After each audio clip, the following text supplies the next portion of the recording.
নাগমেলা 2023 সাগরদ্বীপের দ্বিতীয় বৃহত্তম মিলন উৎসব শুরু হয়ে গেছে। এবছরের সাগরের দ্বিতীয় বৃহত্তম মিলন উৎসব নাগমেলা। এবার এই মেলা 44তম বছরে পদার্পণ করল। গঙ্গাসাগর মেলা 2024-এর আগে এই মেলা সাগরদ্বীপবাসীর কাছে বিশেষ ঐতিহ্যপূর্ণ। বর্তমানে নাগ সরোবর প্রাঙ্গণ গঙ্গাসাগর বকখালি ডেভেলপমেন্ট অথরিটির তত্ত্বাবধানে সংস্কার ও বিশ্বমানের পর্যটন ক্ষেত্রের আকার নিয়েছে।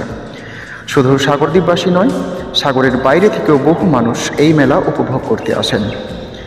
সাগরের ধবলাট গ্রাম পঞ্চায়েতের অন্তর্গত পুরুষোত্তমপুর নাগ সরোবর প্রাঙ্গণে 6 দিনব্যাপী এই মেলায় বাহারি আলোকসজ্জা, বিভিন্ন প্রান্ত থেকে আসা দোকান, খাবারের দোকান, নিত্য নৈমিত্তিক মনোহারী দোকানের সমাহারে পরিপূর্ণ। থাকছে প্রতিদিন সন্ধ্যায় বাংলার লোক সংস্কৃতি যাত্রাপালা গান ও বিভিন্ন বিচিত্র অনুষ্ঠান। প্রান্তিক সুন্দরবনের জল জঙ্গলে ভরা সাগরদ্বীপ তখন ছিল সাপের উপদ্রব। তার থেকে পরিত্রাণ পাওয়ার জন্য তৎকালীন বিশিষ্ট ব্যক্তিবর্গের ঐকান্তিক প্রচেষ্টায় আজ থেকে 44 বছর আগে শুরু হওয়া এই মেলা আজ সাগরদ্বীপবাসী তথা সুন্দরবনের বিভিন্ন এলাকার মানুষের কাছে বিশেষভাবে সমাদৃত।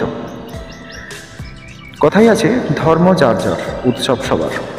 সারাদিনের নানান কাজের পরেও সাগরদ্বীপবাসী তথা আশেপাশে এলাকার বহু মানুষজন এই পৌষের প্রচণ্ড শীত উপেক্ষা করে ভিড় জমিয়েছেন এই মেলার মিলন উৎসব প্রাঙ্গণে। আর এই মেলাকে কেন্দ্র করে সাগরের প্রতি ঘরে খুশির পরব। যারা সাগরের বাইরে থাকেন তারাও বছরের এই দিনগুলি পরিবার আত্মীয় স্বজনের সাথে কাটানোর জন্য বাড়িতে আসেন। সবাই খুব ভালো থাকুন, সুস্থ থাকুন।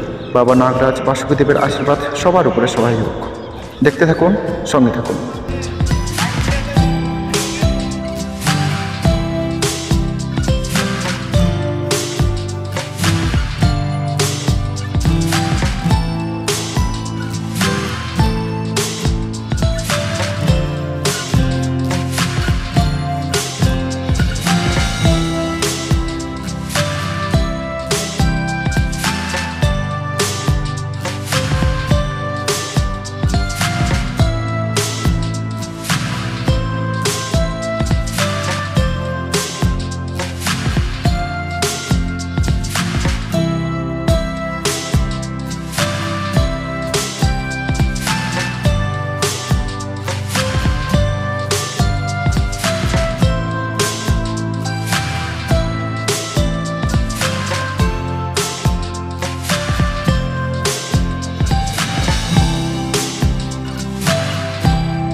ভিডিওটি ভালো লাগলে শেয়ার করুন, সাবস্ক্রাইব করুন আমাদের ইউটিউব চ্যানেলটিকে, ফলো করুন আমাদের ফেসবুক পেজ সাগর কথাকে। ধন্যবাদ।